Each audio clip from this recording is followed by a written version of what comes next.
Welcome to the Game and Gadget Podcast.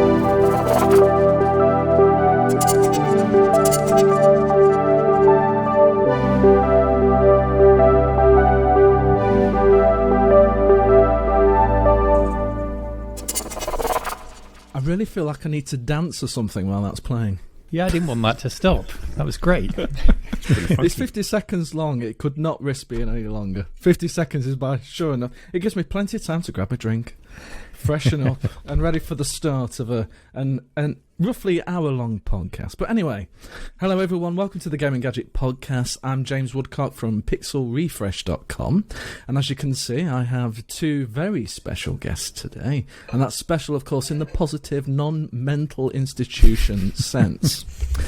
So first of all, I have Neil, who is from the RMC Cave. Is that your official designation these days? RMC Retro on most outlets. The location is the cave. The channel is RMC Retro, yes. Thank you for having me on, James.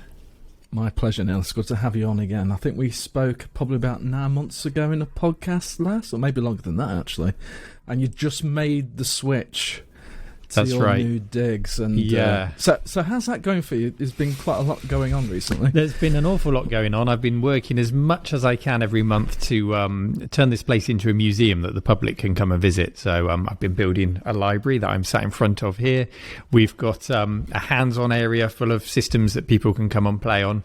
And just last week, a Kickstarter ended, which was the big drive to raise funds to buy the glass cabinets for the museum area, and raised a ridiculous amount of money. It was all about a colouring book of retro computers. Incredibly, it actually caught people's imagination. I didn't know if it would or not, but it was a successful Kickstarter, and now we have the funds to complete the build, and hopefully by the end of September we'll have this place open. And as I remember, wasn't £6,000 the original goal? And you kind of blasted past that pretty quick, didn't you? Yeah, 6,500 was the goal, and it ended up just over £41,000, which is just an incredible amount. Yeah. So we'll be buying more than just glass cabinets. We've got all kinds of ideas now for recreating a high street store from the 80s and opening a kitchen area to sell coffees and things like that. So it's really opened up lots of possibilities for us. Who knew colouring books were so popular? Who knew? I'm sure it's more to do with the facts of who you are and what you're trying to do, rather than the colouring book, but I'm sure we'll all enjoy colouring it in, regardless, because I was one of the donators as well. Thank you. And Thank you. No problem at all. And moving on, we have Tony Warriner, one of the founders of Revolution Software, who's become a bit of a mainstay now to the Game and Gadget Podcast. Welcome back again, Tony. Thank you, James. So, anyone who's watched any of the previous podcasts will know it's quite a free-flowing and not a really scripted podcast at all. In fact, the fancy pants intro you've just seen is literally new to this episode. Hopefully we'll keep it. We'll see what the community think. But as far as topics goes, I'd like to start with the old FPGA situation. So I remember Neil had a meetup, and it was just before all the COVID shenanigans started. And one of the conversations that came up then was, FPGA versus real hardware versus emulation. And I said, I'll probably go for FPGA rather than buy the real hardware. That seems the better route to go, cheaper, less risk of things failing. And guess what I did during the COVID times? Go on. I brought real hardware. And did that work out for you? Generally, yes. Good. It did, until a SEGA Saturn I purchased. And I did have a SEGA Saturn back in the day. And I think the SEGA Saturn's curious because it was one of those consoles where it was up against the time of the original Sony PlayStation 1. So Sony was like this newcomer to this new gaming arena and this 3D gaming space where all of a sudden became, it's all about polygons. And there was the Sega Saturn doing it slightly differently. It was 3D, but they definitely kitted it out more for the 2D aspect. And then seeing the challenge of 3D on the horizon, they went, okay, we better make some changes and make this 3D as well. And you could tell that the PlayStation 1 was just designed for 3D, and the Sega Saturn was sort of, you know, if you ever saw a game compared from one platform to the other, the performance generally was better on the PlayStation by far. It was an interesting time, wasn't it? Because the Sega Saturn did make it to market first by quite a considerable amount of time. But everyone knew the PlayStation was coming, so you would go and look at the Sega Saturn through the window of the shop, and you'd see like Panzer Dragoon was the game that was always on loop, wasn't it? But you would, it wasn't the cheapest console, the Sega Saturn, and you just knew this Sony thing was on the horizon, and most of us kept our hands in our pocket and our money in our wallet, just waiting to see what this thing could do. Yeah. It's an interesting time. It was quite a shame, really. It was quite a shame because the 2D performance of the Sega Saturn was quite legendary. And then they did a RAM expansion for it via a cartridge, and that gave it even more capabilities in the 2D space. I don't think they ever tapped that enough because it has to be 3D to be commercial. Yeah. I never had one actually. It kind of came and went, and I guess we got into PlayStation at work, and you just never thought about the Saturn, you know. It's now I'm thinking I should have one, you know. Presumably they're 10 a penny, are they? If only. Yeah.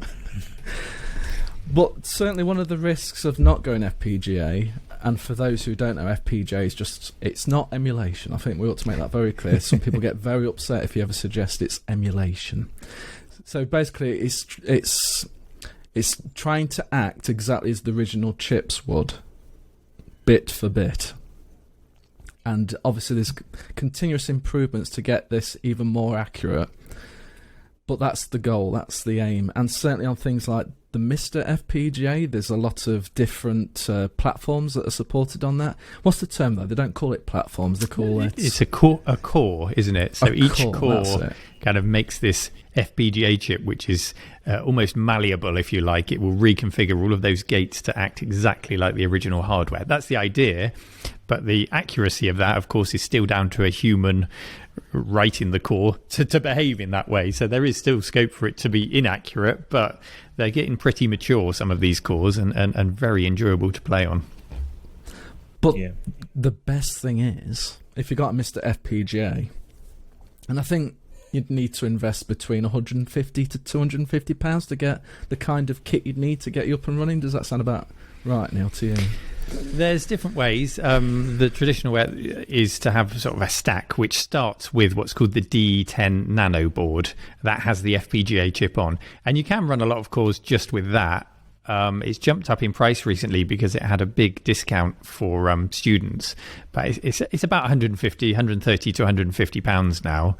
And then if you want to run some of the more complex cores, you have to add a little RAM module, and then you might want to add a USB stack for 7 USB ports, and then you might want to add an I/O stack, so you've got VGA out and HDMI and all sorts of other extras. So before long you have quite a sort of complex stack of different things, probably going to be getting closer to the £300 mark by the time you've added everything to it. So we're not talking Raspberry Pi territory here. You have to be all in for your retro gaming if you're going to get into this side of things, but it is good. I do still recommend it at that price.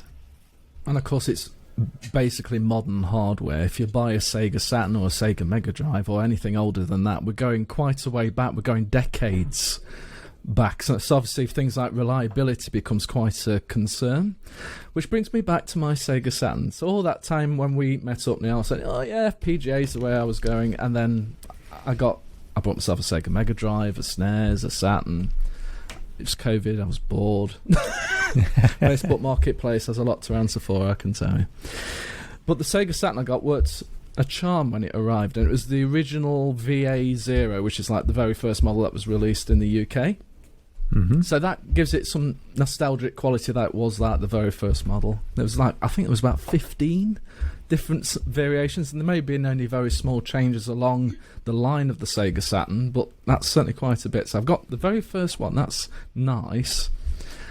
But then after about a week of intense Sega Rally Championship was probably the one I played the most, of which it came with. That game is so good, we could probably talk about that later. But after a week, the power supply... Well, actually, I was playing it, and I had it sat on a nice coffee table in front of the TV, and I just happened to see there was smoke coming out the ear vent. And I thought, this doesn't look like a good sign. So as I panicked and unplugged it, and I thought, well, for all I know, there could be something literally burning inside. I better open it up quickly. And I was more concerned because I'd put a mod chip in it. And I thought maybe it's my mod chip skills of putting it in and soldering. Something's not gone quite right. Luckily, that wasn't the issue. But the power supply had indeed died. So I thought, oh, great, okay. And I've looked online how much a replacement of the era power supply would be. But I'm thinking, the reliability, I'm just swapping one old part for another old part. That doesn't seem sensible. So then I started searching Google. And then I came across something called the RMC Saturn PSU. And I thought, okay, it's about £35. It's not that much dearer, actually, than trying to source an original Sega Saturn power supply. Anyway, I'll give it a go.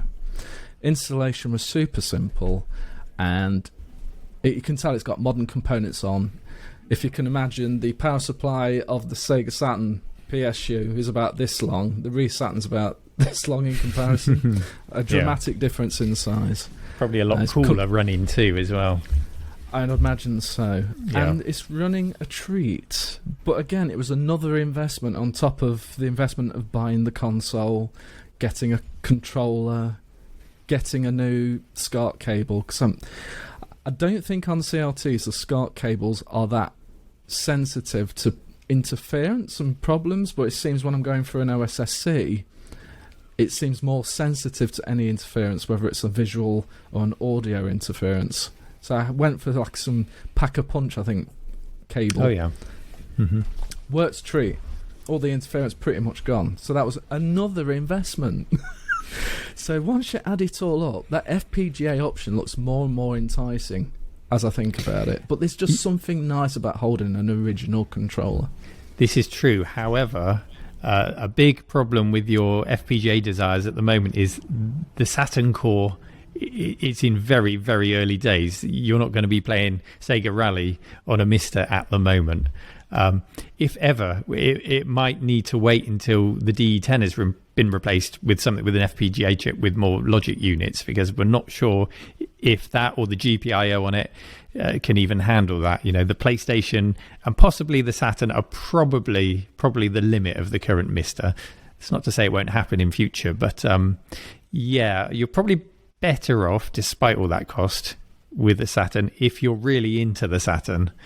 And it sounds like you've got a good setup now. You've sorted that PSU out, because it's the PSU on the Saturns, the voltage regulator on them would apparently go even when they were a week old back in the day. Apparently it was a real weak point on the system. So it did well to get that far, to get as old as yours has. But yeah, most importantly, did you get the steering wheel for Sega Rally? Oh, no, that's your next investment then. Get that wallet out. And how much is that likely to set me back? Oh, I don't know. I haven't looked for one myself lately, but I'm sure there's plenty on eBay. Yeah, I think I'll avoid that. I actually really like the Sega Saturn controller. Doesn't sound cheap, does it? No. A rare accessory. If you have to think about how much it costs, you know it's not going to be cheap. But this is why I like talking to Neil and other retro enthusiasts, because they'll always convince you that spending money on retro stuff is a good idea. So this Saturn that you bought, did it have a box and all the rest of it? No, just literally the console, one controller, the original SCART cable, and the power cable. Do you mind me asking how much that set you back? It was £75. Yeah. When you toss up the hours of entertainment you've got out of that so far, it's probably value for money. Yeah.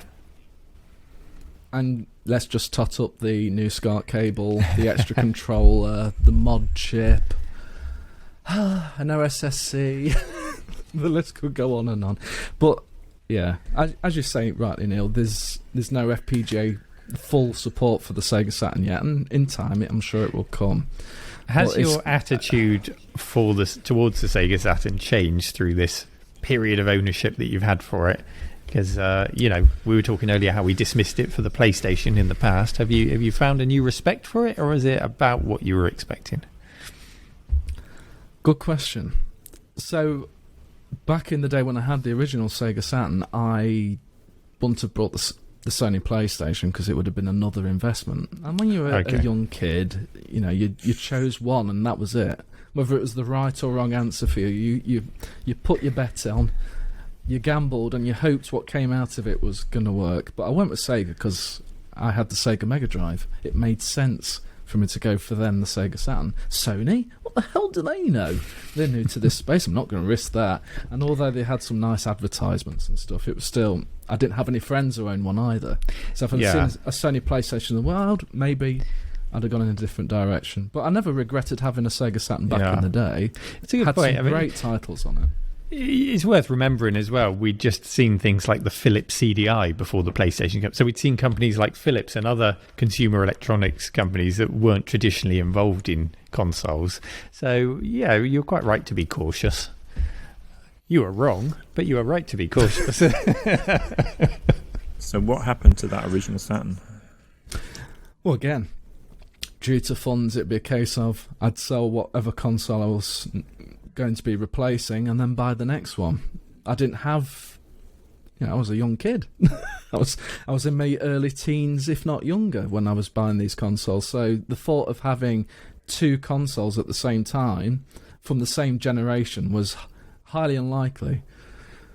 So you just keep upgrading and selling the old one to help fund the new one.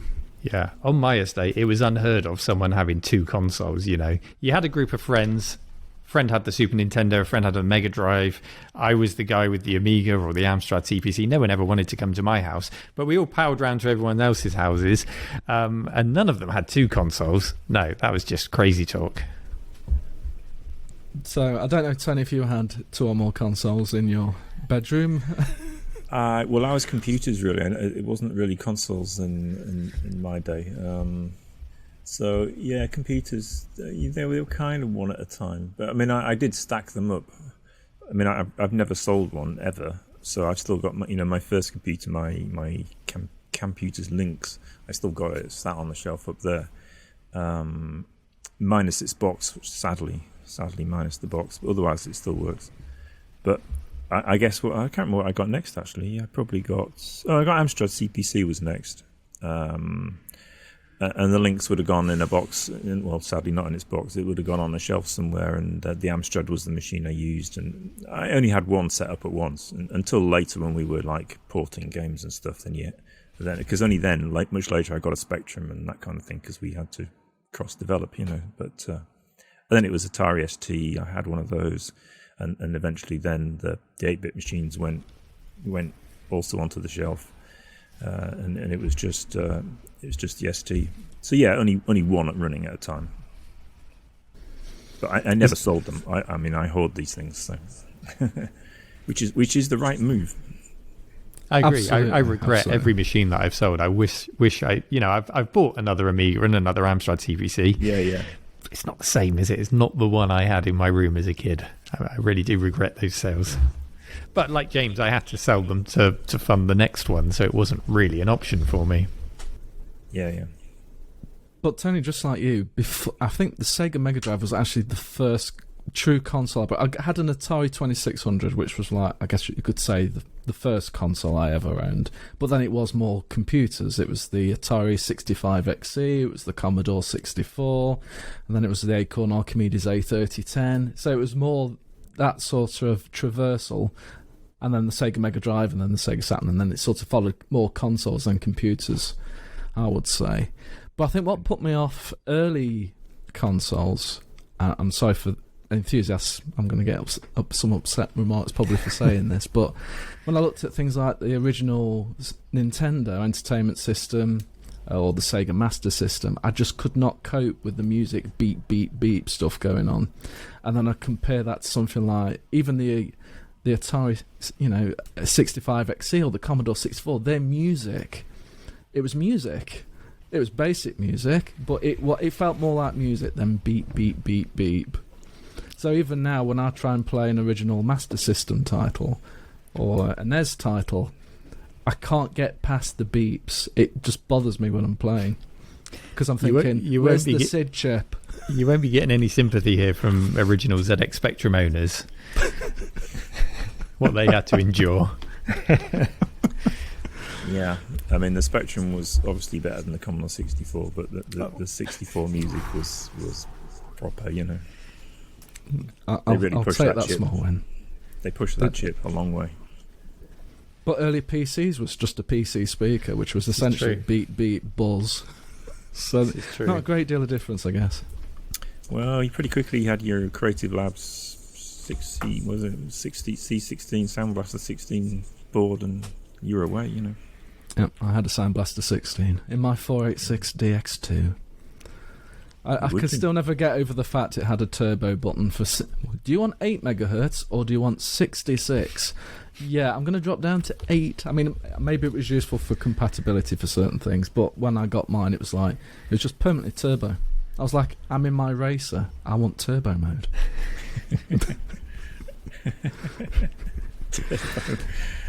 It's funny how the word turbo is so abused, isn't it? It really is. But then they've kind of got turbo performance in modern CPUs where it'll only use it at certain stages. If the CPU's being pushed quite hard, then turbo, or whatever the equivalent is now, will engage automatically, and then it'll throttle back down if it's getting too hot. So it's kind of here again. It's just that we haven't got a button to do it. It's funny to change the platform, but Porsche will sell you a turbo electric car. Which is really, it's time to drop that word. It really is time to drop the word. The turbo's in the air conditioning. It's just got a bigger battery. It's a bigger battery. There is no forced induction of those exhaust gases anymore, and a car company really should know that. Okay, Tony, take a big sip. Because this is your moment in the limelight. I've said it now. Well, there's more to come, Tony. There's more to come, so take another sip by all means. But for the last few podcasts, you've been saying you're working on a new project, and we've yet to really get into the details of this new project. Well, sir, today is the day, if you're willing to reveal about your new project. Otherwise, it's going to fall flat, and I'm going to have to disconnect right now. Well, I always say I'm working on new projects, and I always am, and it tends to keep changing, and it's always some derivative or Obsidian, I guess. But this time it's reborn as a shmup, and I think it's going to work. So I'm busy on that, and it'll take place exactly the minute that the first game in 1985 ended, and the guy will escape from the world in a shmup form, vertical shooter. So that's what I'm working on. Wow! And it's looking all right. It's working. So maybe game development is difficult, and if you're doing it on your own, it's even more difficult. But I can kind of see the path of this one, how it's going to work, and how it's not going to overwhelm me completely. So I think I'm going to do it. So okay. That's what I'm working on. That's one thing I'm working on. The other thing I'm working on is a sort of, I'm writing up the memory of the story of Revolution and my coming into it, and from the 8-bit days into the forming of Revolution, and particularly how we made the early games, because a lot of people are talking about and asking me questions about this stuff, and I realize I'm starting to forget it, because some of it was a long time ago now. It's like 30 years ago, and it's like, people are saying, what tools did you use, and what process did you go through, and how did you deal with the graphics, and what were the problems, and what was the team like? And I'm going, well, let me think about it, because did we use these computers, or was it this one, or was it this assembler, or was it C?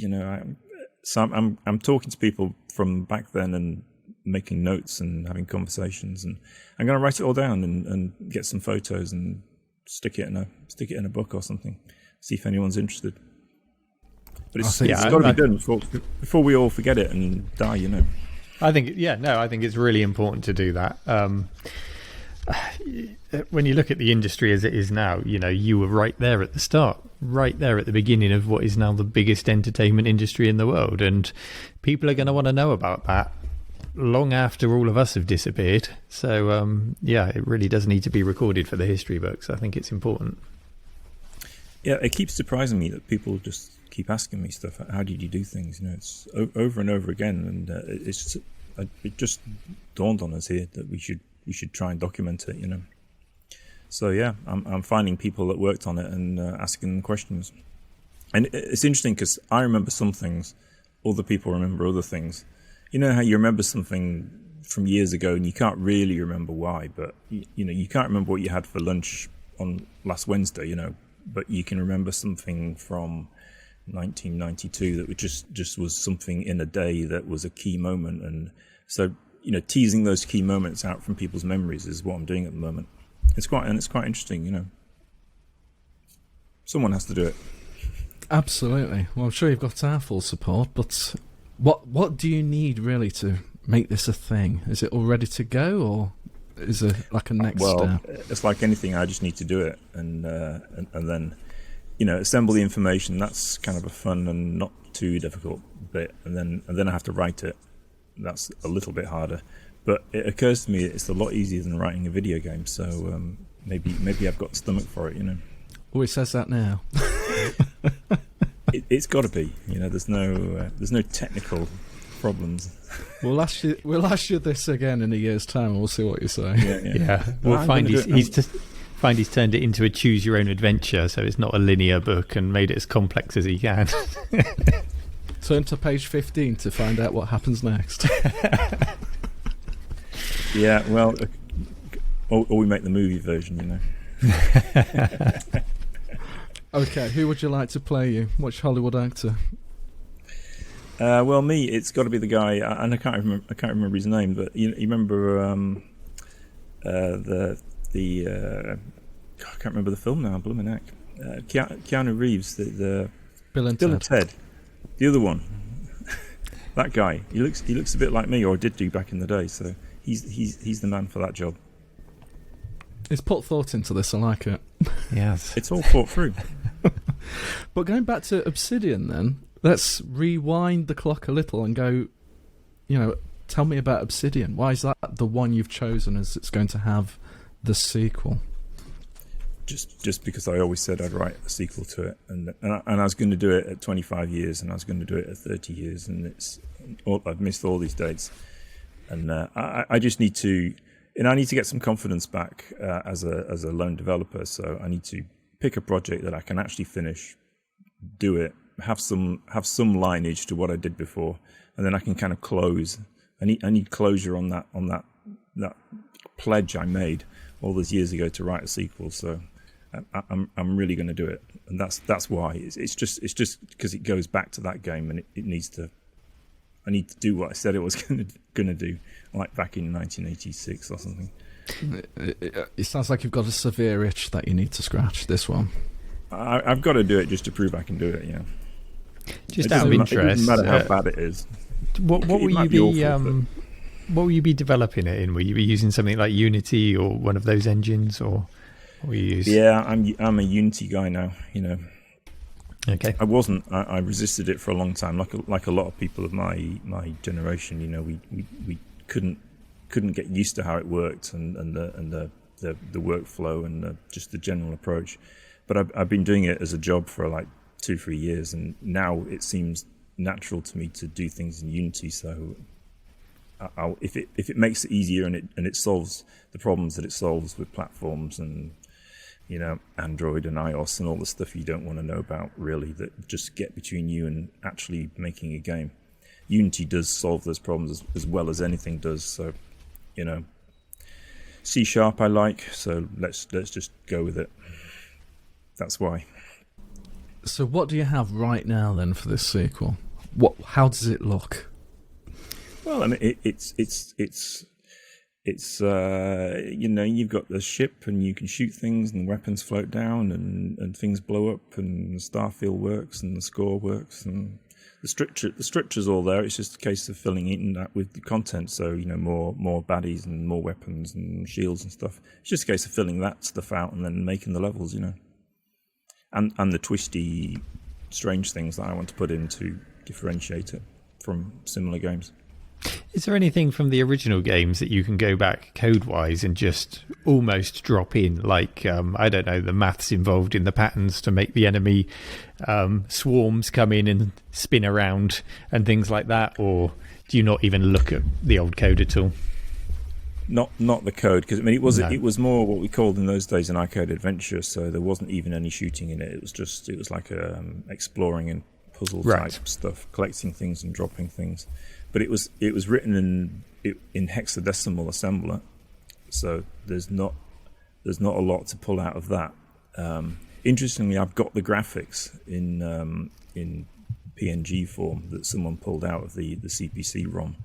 CPC disk image. So I've got the graphics, so I can, like the building blocks that made the backgrounds, I can pull all of them out, and then I'm going to build like structures that float past in the background out of the original graphics. So that's what I'll do with that. Cool.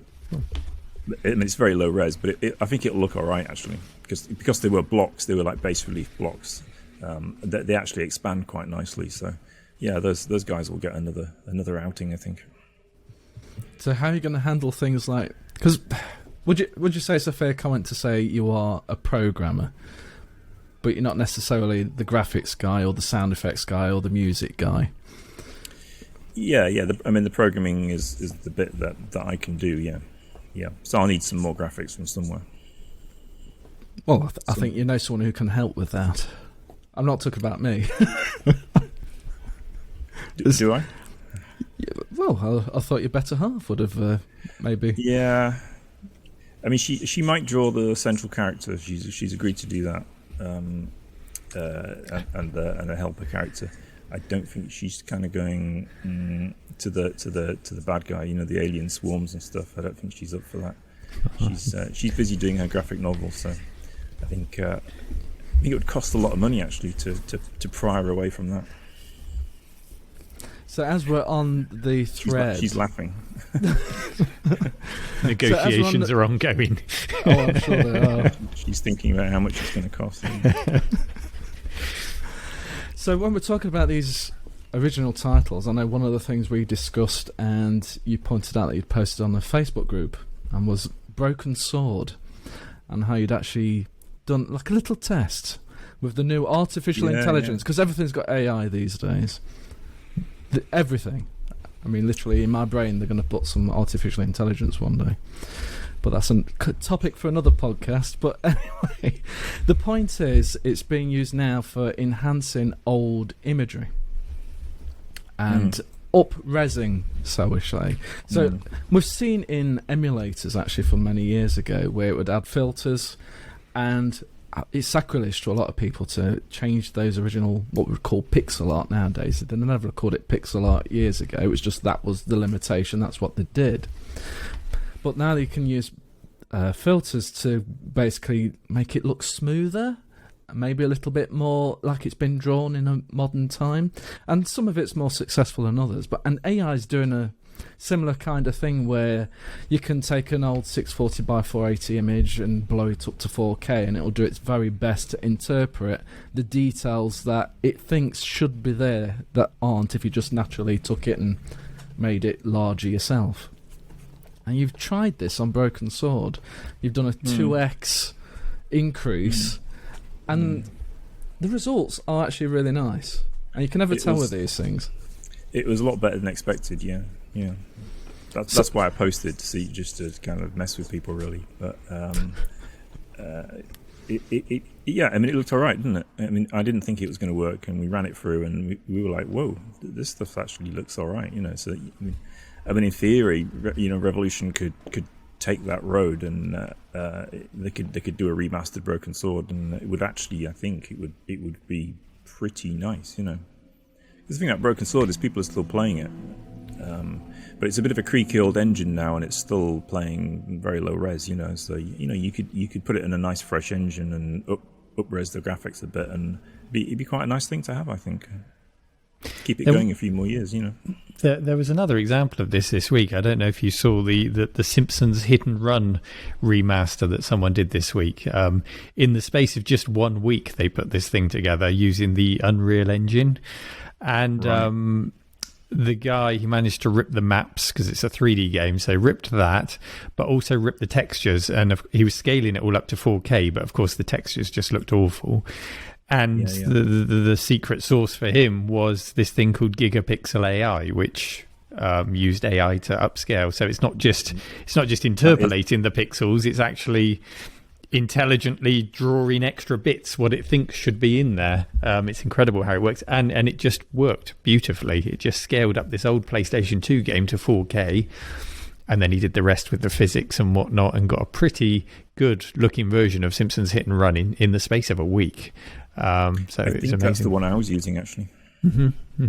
Did you have to intervene at all and do anything manually, or did Gigapixel do it all for you?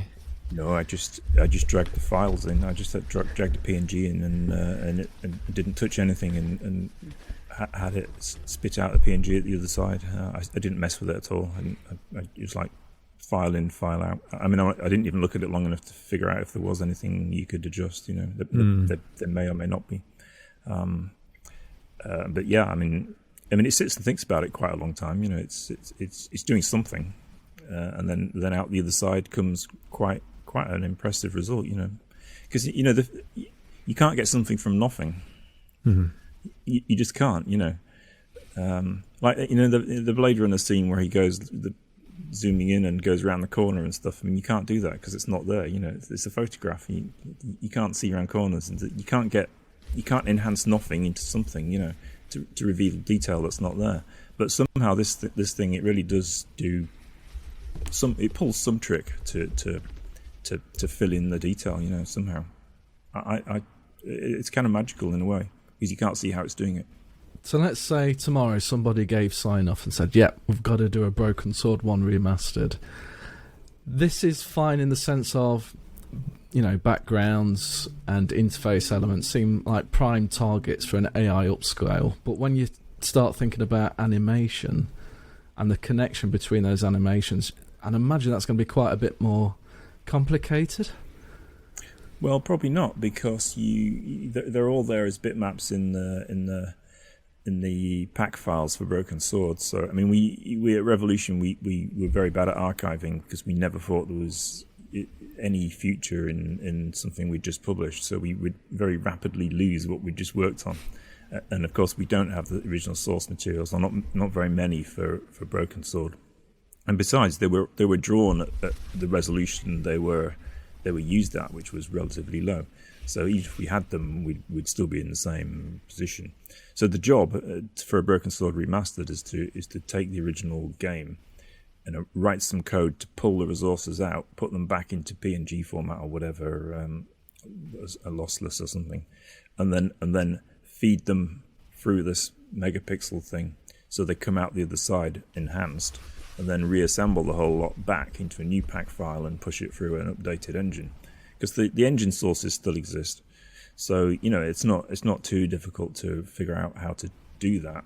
I mean, it would be a lot of work, but as long as, I mean, the only thing I worried slightly about was that the way Broken Sword works is that often the animations where George, say George is going to pull a lever and the lever's on a wall, George would walk into position, and then the animation would be a solid block where the background was drawn on the sprite, and that was drawn over the original background. If you understand what I mean. Yeah. So if there was a mismatch between the two enhanced images, one of the one that is the background and one is the animation, which is a small cutout.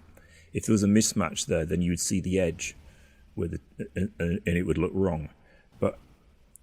And there's a chance that would happen, but I suspect it will actually be okay, and it would be reasonably easy to test it, because all we have to do is take a square out of one of the bitmaps, the backgrounds that we've got, and enhance that, and then see if it slots back on top. and if that works fine, then you can be reasonably certain that the game itself will, in its entirety, would enhance. Okay, and if that's true, then it's really just a case of grafting through the whole thing, pulling it apart and then piecing it back together again. It's not trivial, but it's not a killer. You know, if Revolution said we are going to do this and we've got 6 months and here's some resource, you know, then you know it could be done. Wow. And it would be pretty nice. Absolutely. I'm a massive fan of Broken Sword, particularly the first one. I enjoyed the second one, but the first one, I think it was just the fact it was the Knights Templar, that you were jumping all around Europe in particular, and the characters just really stood out in that game. So, and it would be perfectly suited, a remastered version, for the whole tablet generation to jab their fingers instead of pointing and clicking. Yeah, absolutely. Yeah, I mean, we did a good UI for the original iOS games and Android versions. So, you know, we just pull that UI into the original game. So it would be mouse, it would be touch, both on it would be the original content rather than the director's cut, which a lot of people aren't so keen on. So, you know, it'd be best of all worlds, really. You know, people should write to Charles and tell him. That's Charles Cecil. Charles Cecil. P.O. Box. You'll find him on Facebook and Twitter, and just bug the guy until he agrees to do it. You know. Well, I think the next concept you need to do, Tony, is you've done a double increase in resolution. You need to do 4K now. Yeah. Let's push it as far as we can. Maybe in 20 years' time, we're having another conversation where we say, well, you know, there's this new AI, and we can enhance the remastered one now. For our new 8K TVs. Yeah. Absolutely. So, in fact, I've seen on Instagram Obsidian. Haven't you been collecting all the old original tapes for that game? Wherever you see one, you buy one. Is that the one I've been seeing? Yes. Why? It's a sickness. So how many do you actually have right now? It's looking up, so they must be close by. There's two stacks of cassettes. I don't know. It's about 40, I think. Wow. Okay. And are these all different variants of versions, or are you just buying every one you see? Well, there are two variations. There's the original one, then there was what was it called? There's the US Gold repackaged one, which isn't quite as nice or quite as collectible. But most of mine, I've got about 6 of those. But the original one I've got is mostly what I've got. But there's one on eBay, and it's £50, and that's too much even for me. So I know it's there for sale, but I'm not. £50's too much. Wow, you could devalue that to £1 if suddenly 40 flood the market. Yeah, I could do a Bitcoin, couldn't I? Just dump the market and then rebuy at the bottom. A whale, an Obsidian whale. It's a niche market, though.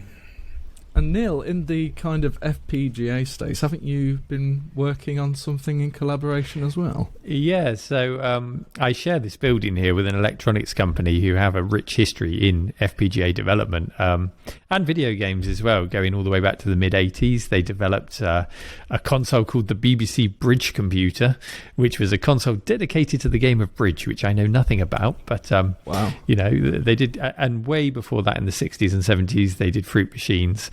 And then moving into the 90s, they made the boards that went into Fruit Machines and Quiz Machines, but a lot of them had FPGA-based, they had 68,000 chips, but they had FPGA chips for a lot of the encryption and things like that to stop people stealing the game ROMs or hacking it or whatever else they wanted to do with Fruit Machines. So they've got a lot of experience. And with them, we've created, I've actually got it next to me, a consoleized version of the MiSTer. So FPGA in a nice little console. That's actually a 3D printed case, but a pretty nice one. And so they've created a whole new board that the DE10 snaps on, and then it's simplified. You don't have to buy all these bits to create a stack and lots of power supplies and wires everywhere. It's just a nice, neat thing with HDMI, with VGA, with a RGB SCART output. And then in addition, we've added, I won't pull it off now, but there's an add-on slot at the front. So if anyone wants something that it hasn't got, we can, like MIDI or something like that, we can create add-ons to just slot on the front. And anyone who wants to develop for it, we're just encouraging and sharing the 3D files for the case, all of the information to create add-ons. We're just trying to encourage people to get involved. And we're really happy with it. Yeah, there's about 10 of them being tested right now. We found a few faults, which we fixed. Well, the next batch is 20. And if we're happy with them, we'll have these on sale by October. So we're nearly there. So a consoleized MiSTer. And do we have an RRP? The board will be £141.66 plus VAT. So that's £169.99 with the VAT. But if you're outside the UK, you don't pay that. Which, when you add up all the components of a stack in a traditional MiSTer system, it is cheaper and has more features. You've still got to buy the DE10 to go on top of that. So hopefully it's affordable, and I say affordable in quotes because it's still a price where you've got to be really into this and want to go beyond the Raspberry Pi and the Retro Pi scene and try FPGA. But it's more affordable than other options out there and more convenient, we hope. Fingers crossed. It's called the MiSTer Multi-System as a nod to the unreleased Conix Multi-System. Well, someone spent quite a lot of money on real hardware just lately. FPGA is certainly a very good viable alternative. Give it a go. That looks fascinating. And that's handy, isn't it, to have in your new cave, which is ironically in a loft. Yeah, I just by coincidence find myself in a loft above an electronics company with gaming heritage and FPGA experience. It's fate. Very happy to be here. Yeah. And it's also a fantastic backdrop. Go on, Tony. Sorry, Neil, you're going to open a retro museum? Yeah, so the cave has grown to a size now where I've got the space. I've created a hands-on exhibition with about 30 machines out that people can come and sit at. I say sit at because just yesterday I carried 250 kilograms of IKEA chairs up to the top of the mill, which I have to build tomorrow. So there will be seating tomorrow. And then a museum area. I'm sat in the library area. We've got an old W.H. Smith shop recreation that we're building. So, it's a sizable space.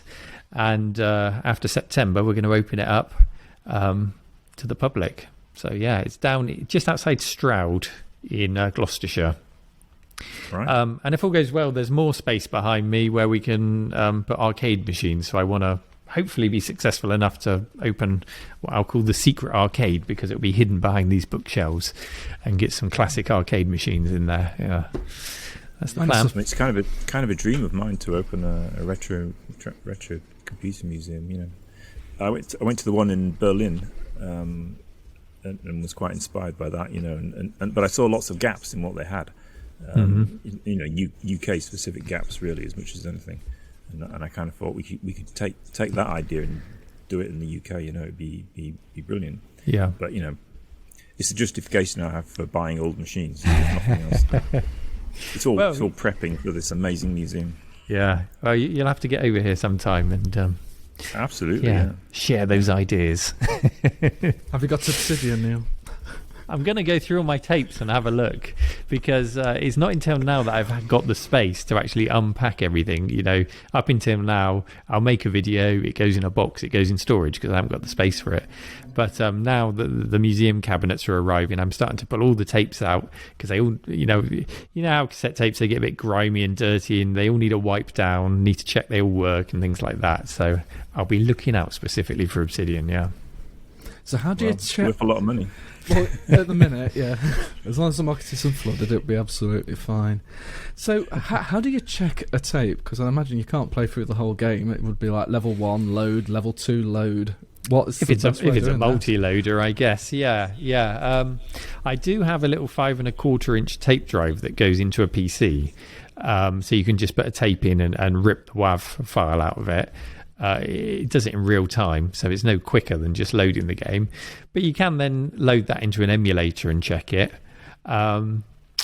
I'm going to need to find some volunteers to run this museum properly. So once I've got it ready, I've been making some moves this week. I've been on BBC Radio Gloucestershire. And just a minute ago, I had an email from BBC Points West. So I'm starting to sort of get from local radio to local telly and starting to raise awareness. And then I'll put the call out for volunteers. And, archiving tapes, checking they work, scanning magazines. I want to try and capture all this stuff while I can, regardless of whether I can legally share it, because copyright on magazines and things like that. At least capture it while you still can, at least store it somewhere, and then further down the line we'll figure out how we can properly share that with people. But that's what I want to do with the volunteers. Yeah. So you've been on BBC Gloucestershire. BBC Radio Gloucestershire tomorrow. Yeah, Wow. They recorded it last week. And on the it was Game and funny. Gadget podcast. It doesn't get any better than that, does it? Yeah, exactly. I peaked. But it was funny. The lad who came from BBC Radio to interview me, he must have been mid-20s, and his mind was blown when I showed him a cassette tape and told him this is how we used to load games, and it took sometimes 10, 15 minutes. What did you do while it was loading? Well, I read a magazine. That was the ideal magazine reading time. We read the instructions cover to cover. Blew his mind. Yeah. You should have said you went on the internet. Wrote to my pen friend. Which is ironic because in modern gaming, there's still games that can take quite a few minutes to load.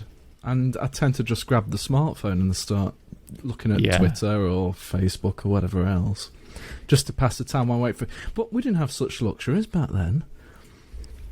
No, all the hour-long updates that have to come down for some modern game. In some cases, it's worse than it's ever been if you haven't updated for a while. I mean, updates are the new cassette load, aren't they? Really. Games like Discworld without the internet and walkthroughs. Oh my word, it was a challenge. People do not know the born these days when it comes to, I'll just go on the internet, this is how you get past this boss, or there's a YouTube video for that, or there's a printed walkthrough, I can just get to that. We had none of that. Yeah. We just have to keep persevering. I'll just play this game on Twitch while people watch me live and tell me how to get past the next puzzle. I've done that with Monkey Island. It was a really fun experience, but it wasn't an authentic experience in how we used to play the games. A LucasArts game would last me months. Lure of the Temptress, I never finished it. I can't remember what frustrated me, but I got to a point I just couldn't get past. And, that's the ideal game for me to go back and play on Twitch and have someone helping me get over the difficult bits. I think Future Wars, a Delphine software game, was the last one I did on Twitch. And it was different, but it was really rewarding to actually see the whole game and get to the end of the game. Did you find that pixel? Yeah, exactly. Hunt the pixel. Horrible. Yeah, remember it well. We never did that, at least. You didn't. And I have to say, the tablet interface for Broken Sword was fantastic. And it's definitely my preferred method of playing Broken Sword now is on the tablet. It seems weird now for me to play it on a computer. And there were many, many ports of Broken Sword. I didn't even realise it was like a Sony PlayStation port. I could remember a Game Boy Advance port that was done years later, but I couldn't remember a Sony PlayStation port. So did you have any involvement with the... Goodness knows how many ports they did for that game. Well, the PlayStation Broken Sword games were very interesting, actually, because the main game was contracted to Virgin Interactive, and they basically gave Revolution the rights to do what we wanted with the PlayStation version. And all we did, we actually didn't do it ourselves. We got some friends of ours to port it, and people we knew to port it over. And I think we made an epic misstep in that we just ported the UI, as a cursor on the PlayStation, and you moved it up and down and left and right, and it was a pretty bad experience. And put it out on the PlayStation, and I think there were sales predictions of like 20,000 copies or something like that, which is why we were given the rights, I guess, because there was no precedent for an adventure game to do well on the PlayStation, I don't think. And it went on to sell something like 250,000 copies, and we Revolution did quite well out of that, really. And then surprisingly, with Broken Sword 2, the same thing happened again. Despite the fact the first one had sold, we ended up with the rights to the whole thing. So we did exactly the same again and did the same UI. And when I think about it now, I'm thinking, if we put some effort into reinventing the UI for a console, for a gamepad specifically, we could have given the whole genre a real leg up on the consoles, and it could have turned into something much bigger than it did. And I keep thinking about that over and over again, because when we did it for Touch, as you say, I mean, it was quite nice, and it was clearly, it wasn't a compromised UI. It was everything it needed it to be. It was completely authentic, and it wasn't fudged in any way. It was, that was the UI. We tweaked it and tweaked it and tweaked it, which is what we were good at Revolution, and it was a pretty nice thing. And if we'd done that with the PlayStation gamepad interface, we could have had something really special, and we let that one slip by, really. We saw it to a degree with Grim Fandango, but that was a 3D game, so that introduced the tank controls and the Resident Evil style walking around, which is quite painful to go back to, but then they fixed that in a more recent remastered version. So they were kind of going in that direction then, but then the adventure games kind of fell out of favour anyway, so it all went a bit quiet on that front. They did, but maybe they wouldn't have done, you see, if there'd been a really, really playable UI for them. Yeah. You don't need to fail in many ways for a genre to get overlooked, because I think you touched on earlier that if it wasn't 3D, it was not favoured at all in that sort of 90s period, and it was very much the fact that we were 2D was used against us, and the genre by publishers at the time. Which was their mistake, really, in the long run. Well, look at other series titles. I mean, another point-and-click adventure I love was Simon the Sorcerer and Simon the Sorcerer 2. And then all of a sudden they had to do a 3D version, and that seems to have been from publisher pressure as well. Now, there may have been an absolutely fantastic story there, but as soon as I put the CD in and saw the graphics, it was novel that it was 3D, but it didn't look like the beautiful 2D artwork that we had in the previous two games. It was definitely a step backwards in sort of visual fidelity and detail.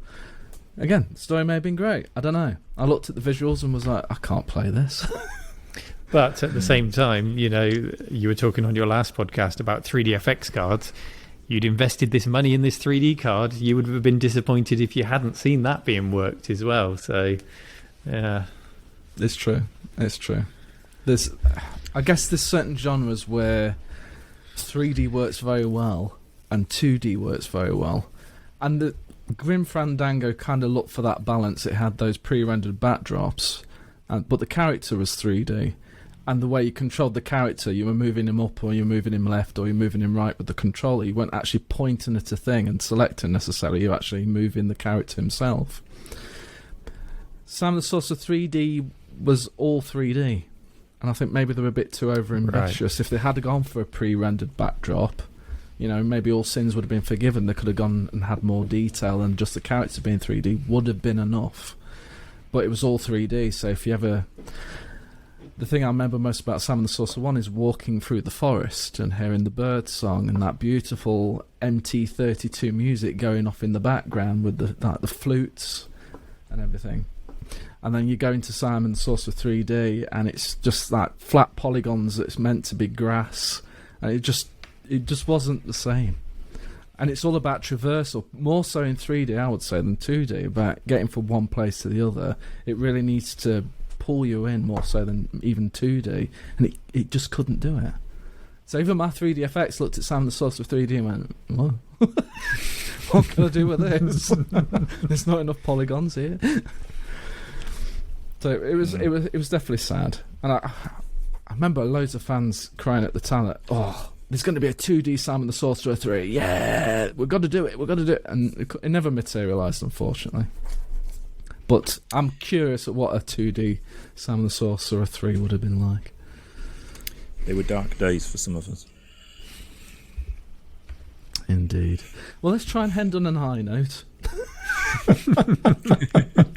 We've had some really good discussions, gentlemen, so I appreciate your time today. But what is the thing we can take away from retro in particular right now? There's certainly a surge of interest, and when I look at all the remakes and remasters and enhanced, I've been playing Quake on the Nintendo Switch version, which has Quake 64, if you look in the add-ons, which was, if you wanted to play the Nintendo 64 version, which had the quirk of additional coloured lighting. It's just wonderfully bizarre, but it's wonderful. I've been playing Quake quite a lot. Now, if you'd have put the original Quake on the PC for me, I'd probably played it too long, but playing it on the Switch on a handheld, it's brought back some fun nostalgia in a new way. That sounds good, actually. I've been enjoying it. Not sure my wife has. I've been laying next to her in bed playing on the Switch, which does bring you a lot of bonus points, it has to be said. It's on my list of things to try, the Quake remake. Have you got the full mouse look with it now, so up and down and everything? Because on the original Quake, it was... I know there were patches later, but it was a bit clunky. So more like a modern FPS, but with that nostalgia hit. Right, I've got to try this. I've got to try this. No, I've been excuse the pun, a blast. I'd highly recommend it. Anyone who played Quake back in the day will enjoy playing it. I'm sure. I think it's on Game Pass for free if you've got an Xbox. So if you've subscribed to that, which again, if you've got an Xbox, I'll certainly get Game Pass. Try it, even if you didn't play it back in the day. If you're new to Quake, any version, Quake 1 just had something about it, particularly the first episode and that sort of gothic, medieval vibe that was going on. Mm. Well, it was the first one, really, that was full movement, wasn't it? Yep, full properly 3D with properly 3D enemies. Is it as brown as it ever was? Oh yes, definitely brown. It's definitely brown. But if you play the Quake 64 version, there's coloured lighting in parts of it. But I don't know why on the Quake 64 version on the Switch, they've done like I'm not sure if it's meant to be like a CRT filter, but it feels like that. There's certainly something going on over the top of the image, and it's horrible. Please remove it. It's not good. Or at least give us the option to turn it off. But other than that, yeah, it's as brown as ever, but it's running fantastic. It's got 16:9 support, 1080p if you're in dock mode for the Switch. Available on many platforms. I did see LGR did a video where he ran it, I think 640x480 on a CRT. I had a lot of fun doing that. There you go. LGR does that a lot. And Modern Vintage Gamer also did some of the coding work for it as well. Yeah, he was a developer on it. Yeah. So small world. If you're on YouTube these days, they usually got their hands in many pies. Okay, well, thanks again for your time, gentlemen. It's been an absolute pleasure, and we'll wrap it up for this Game and Gadget podcast, episode 8.